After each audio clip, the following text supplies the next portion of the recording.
నేటి బాలలే రేపటి రేపటి పౌరులు. పౌరులు. వారు ఆర్థికంగా బలంగా ఉండాలన్నా, సమాజాన్ని పునర్నిర్మాణం చేయాలన్నా గూడా ఈరోజు చిన్న పిల్లల చేతుల్లోనే ఉంది. అంటే బాలల చేతుల్లో ఉంది. అయితే ఏమంటారంటే పేరెంట్స్ ఇచ్చే కంప్లెయింట్ ఏంటంటే వాళ్ళు నా మాట వినట్లేదంటారు.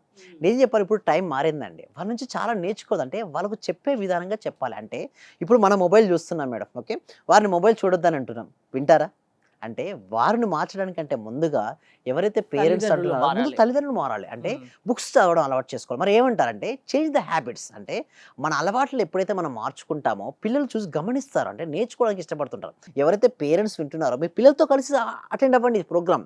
సో అందరికీ అందుబాటులో ఉండే విధంగా తీసుకొస్తారు. వాళ్ళు ముందుగా అటెండ్ అవుతే వాళ్ళకొచ్చే బెనిఫిట్స్ ఏందంటే నెగటివిటీ మోస్తుంటారు. మీ అంతరంగంలో ఇబ్బంది పెట్టే చెత్తను ప్రతికూల విషయాలంటే వదిలించి ఇక్కడ మనం చూసినట్టయితే ఎంతో చెత్తొస్తుంది మేడం. అంటే లెట్ గో అవుట్ ఇక్కడ చూసి స్లైడ్‌లో గనుక చూసినట్టయితే ఫియర్ ఉంటుంది, పాస్ట్ ఉంటుంది, నెగెటివ్ థాట్స్ ఉంటాయి. ఎన్నెన్నో థాట్స్ నుంచి వారు బయటపడి సక్సెస్ సాధించాలంటే లోపల నెగటివిటీ ఏం చేయాలి హరిత గారు?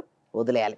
వదిలేసిన తర్వాత ఏంటంటే కొంతమంది ఏందంటే మార్చలేని కొన్ని విషయాలు ఉంటాయండి. ఇక్కడ మనం స్లైడ్‌లో చూసినట్టయితే కొన్ని మార్చలేని విషయాలుంటాయి. అంటే ఏమేమి విషయాలు మార్చలేము. కొన్నిటిని మనం నేచర్ ఇప్పుడు సపోజ్ వర్షం పడుతుంది మేడం. మన చేతిలో ఉంటుందా మేడం వర్షం? కానీ గొడుగు మాత్రం మన చేతిలో ఉంటుంది. సో, మనం మార్చలేని విషయాలు ఏదైనా ఉన్నాయో జస్ట్ లెట్ ఇట్ గో. కొంతమంది చూస్తారు సార్ వీడిట్లా, వాడిట్లా ట్రాఫిక్‌లో ఇరుక్కున్నారు.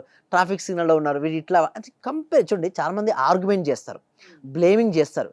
కంప్లెయినింగ్ చేస్తారు. జడ్జ్‌మెంట్ చేస్తారు. నేనేమంటానంటే ఫస్ట్ వదిలేయండి. అంటే ఆర్గ్యుమెంటు, బ్లేమింగు, కంప్లెయినింగు, జడ్జ్‌మెంట్ వదిలేయండి. ఫస్ట్ పిల్లలు ఎట్లా ఉన్నా సరే మేము ముందు తల్లిదండ్రుల ప్రవర్తనను బట్టి కూడా పిల్లలు పిల్లల ప్రవర్తన డిపెండ్ అయి ఉంటుంది కదా! అందుకోసమే మీరు అలవాట్లు మార్చుకోండి. ఉదయాన్నే నిద్ర లేవడం, సూర్యోదయం కంటే ముందు నిద్ర లేవడం, బుక్స్ చదవడం, మంచిగా మీ కెరియర్‌పై గ్రోత్ అవ్వడం, మంచి ఆర్థిక క్రమశిక్షణ కలిగి ఉండడం.